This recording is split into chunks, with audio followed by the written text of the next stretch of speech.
Bonsoir et merci de me recevoir dans votre maison encore une fois pour ce partage.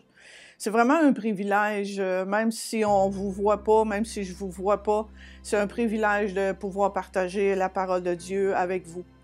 Alors ce soir, mon partage, ça va être sur la richesse, la vraie richesse. Et quand on parle de richesse, évidemment, on pense à quelqu'un qui a beaucoup d'argent, beaucoup de biens matériels, qui possède beaucoup de choses, dans tous les domaines, évidemment. Et il faut bien comprendre que Dieu n'est pas contre la richesse. Dieu n'est pas contre le fait de posséder des biens matériels.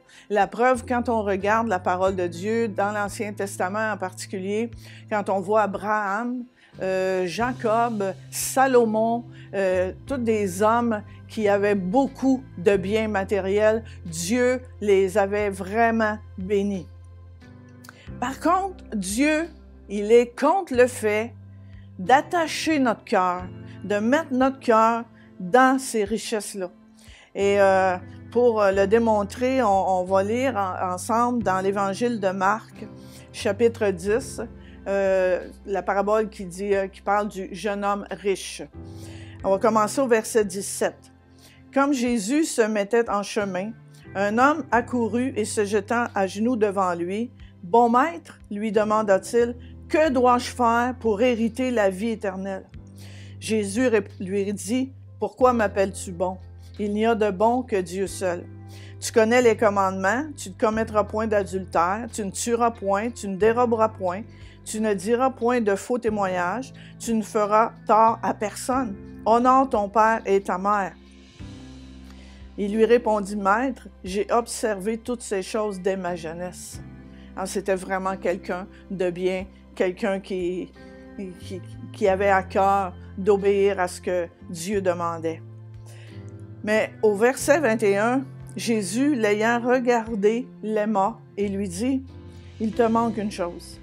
Va, vends tout ce que tu as, donne-le aux pauvres, et tu auras un trésor dans le ciel, puis viens et suis-moi. » Mais affligé de cette parole, cet homme s'en alla tout triste, car il avait de grands biens. Il était très riche.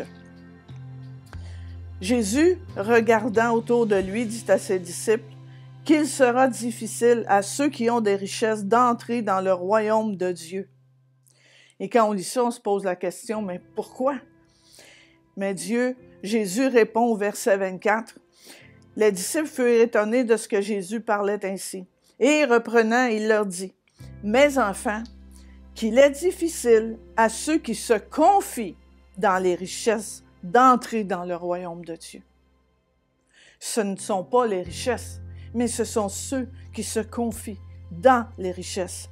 Dans une autre version, ça dit qu'il est difficile à ceux qui ont des richesses et qui y sont attachés d'entrer dans le royaume de Dieu. Pourquoi? Parce que ce qui est dangereux quand on possède beaucoup de choses, c'est de mettre notre confiance dans ces choses-là, de mettre notre espoir, de mettre tout ce qu'on a, de mettre notre cœur dans ces choses-là, dans les richesses, dans tout ce que nous possédons, plutôt que de mettre notre confiance en Dieu. C'est certain que l'argent, on en a besoin et comme on a lu précédemment, Dieu n'est pas contre. Dieu même désire nous bénir, de toutes sortes de façons. Mais notre cœur ne doit pas être attaché à ce que nous avons. Notre confiance doit être en Dieu et en Dieu seulement. Et ceci dit, on peut avoir très peu. On peut avoir presque rien, mais quand même y attacher notre cœur, de peur de perdre ce qu'on a, plutôt que de faire confiance à Dieu qui dit et qui a promis de pourvoir à tous nos besoins.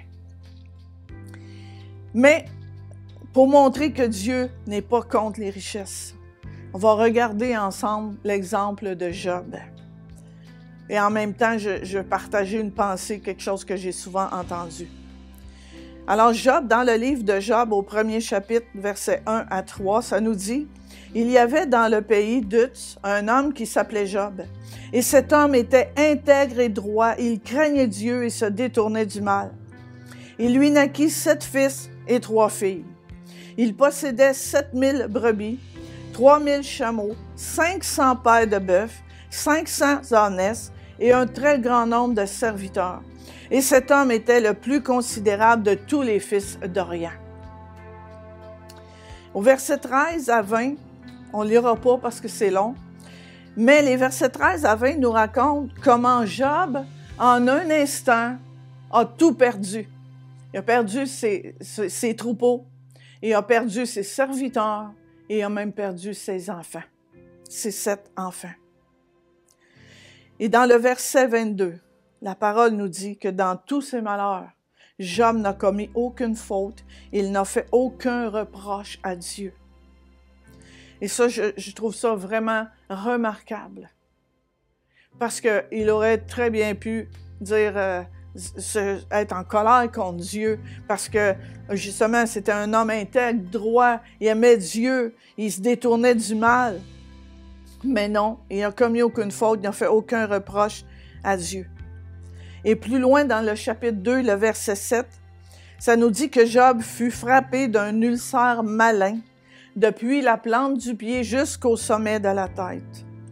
Et encore une fois, dans ce nouveau malheur, Job n'a dit aucune parole qui offense Dieu.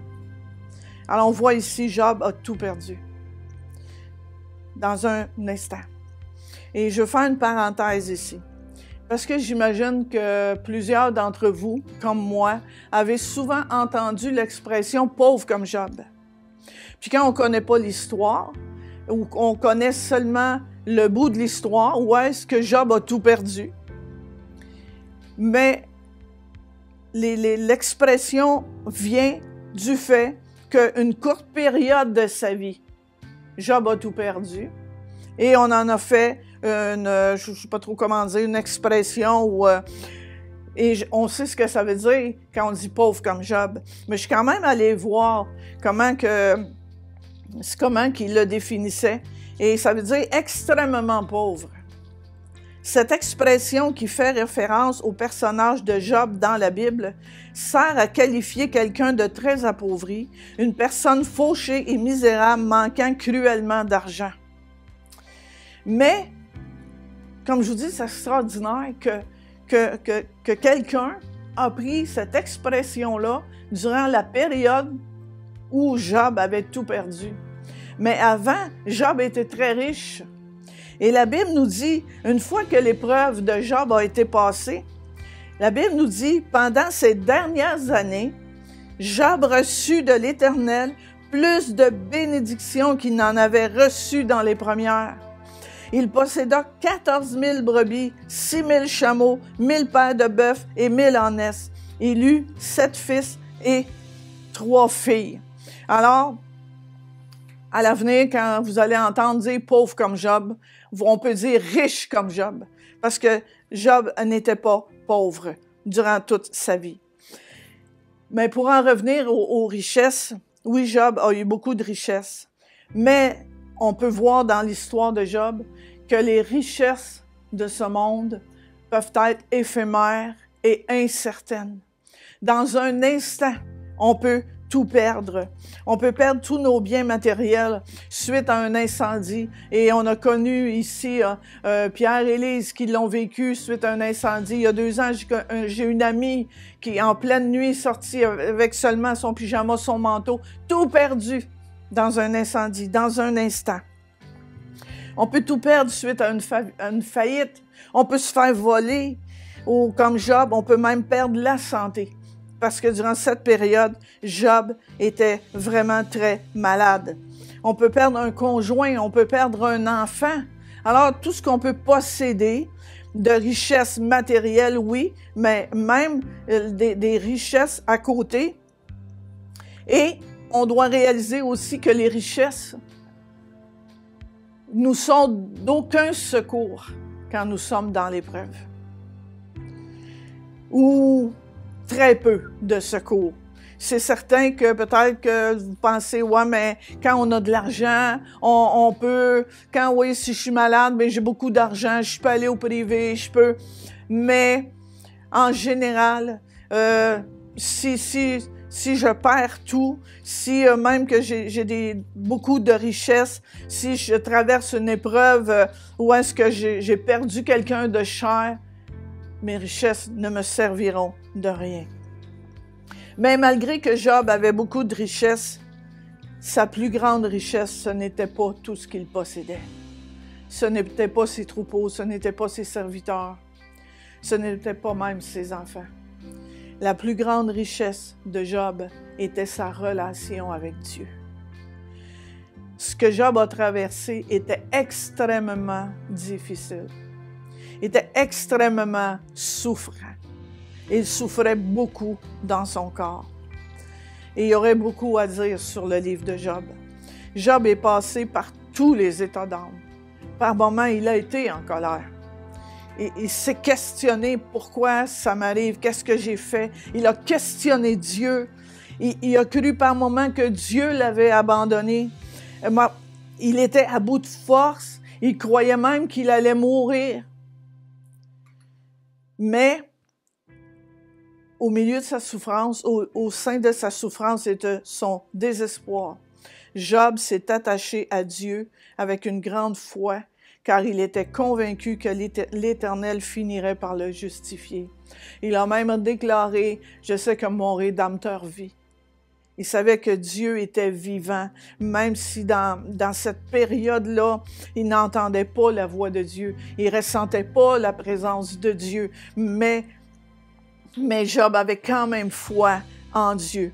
Et pendant la durée totale de son épreuve, le plus grand désir de Job a été de connaître la présence du Seigneur. Il a peu mentionné sa ruine financière. Il n'a fait qu'à peine allusion à la profonde souffrance que lui a laissé la mort de ses enfants. Ce qui l'a le plus accablé a été de perdre la présence de Dieu.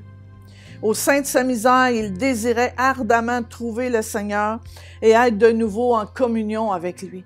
Parce qu'il souffrait tellement et il y avait ses amis qui venaient, qui l'accusaient, puis tout ça. Et il ne ressentait pas la présence de Dieu. Mais il avait soif pour cette présence-là. Mais Dieu a répondu à Job. Dieu a fait un grand discours à Job. Et il a posé plein de questions, Dieu, juste pour l'amener à réfléchir et à le découvrir. Et dans Job 42, verset 5, Job dit, « Mon oreille avait entendu parler de toi, mais maintenant, mon œil t'a vu. » Dans une autre version, ça dit, « Je ne savais de toi que ce qu'on m'avait dit, mais maintenant, c'est de mes yeux que je t'ai vu. » Dans le sens que Job avait compris, Job avait découvert Dieu d'une façon qu'il n'avait jamais vécu auparavant. Alors la vraie richesse, la seule richesse, la plus grande richesse, c'est Dieu. C'est sa présence, c'est son amour, c'est sa grâce, c'est sa bonté, c'est son pardon, c'est la relation, la plus grande richesse, la richesse que personne ne peut nous enlever. C'est Dieu, c'est la présence de Dieu. On peut tout perdre dans ce monde, mais on ne peut pas perdre Dieu. On peut abandonner Dieu. On peut perdre la présence de Dieu si on vit dans le péché. En ce moment-là, la communion avec Dieu est brisée. Mais c'est nous. Mais sinon, Dieu, c'est la plus grande richesse que nous pouvons avoir sur cette terre. C'est la présence de Dieu. Et je termine avec un verset qui dit, dans Marc 8, 36, « Si une personne gagne toutes les richesses du monde, mais si elle perd sa vie, à quoi cela lui sert-il? Si elle perd son âme, si une fois que son corps va mourir sur cette terre, si Dieu n'est pas dans sa vie, à quoi ça va avoir servi toutes les richesses qu'une personne peut posséder? Prions. Père Céleste, je veux premièrement te rendre grâce pour toutes les bénédictions que tu nous accordes, pour les richesses que tu nous donnes. Seigneur, on est bénis. On a des biens matériels, on est confortable malgré tout ce que nous pouvons vivre actuellement, malgré tout ce qu'on peut traverser actuellement, Seigneur. Tu es avec nous. Et c'est ce que nous avons de plus précieux. C'est ta présence, c'est savoir que tu es là, avec nous, au travers de la tempête, au travers de l'épreuve. C'est la seule chose. Personne ne peut nous l'enlever, Seigneur, cette richesse-là, cette présence-là.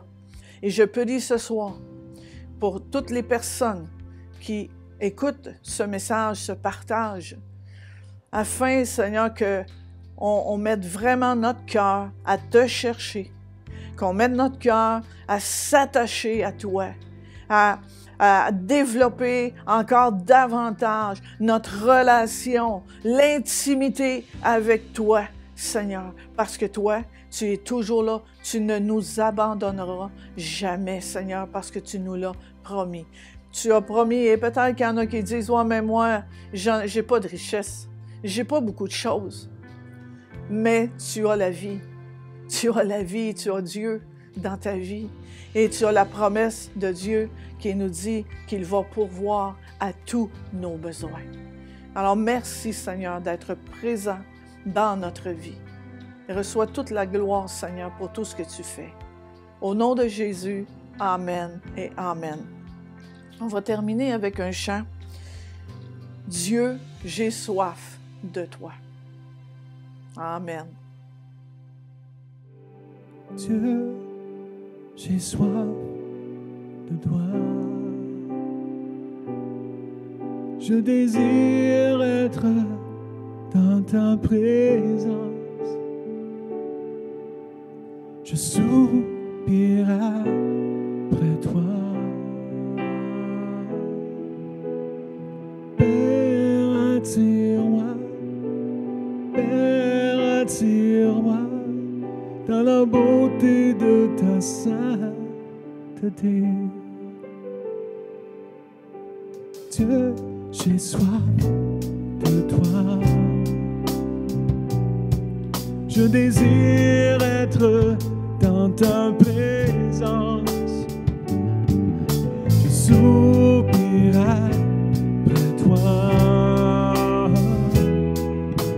Père, attire-moi. Père, attire-moi dans la beauté de ta sainteté. Je me confierai, Dieu tout-puissant, dans la beauté de ta sainteté.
sainteté,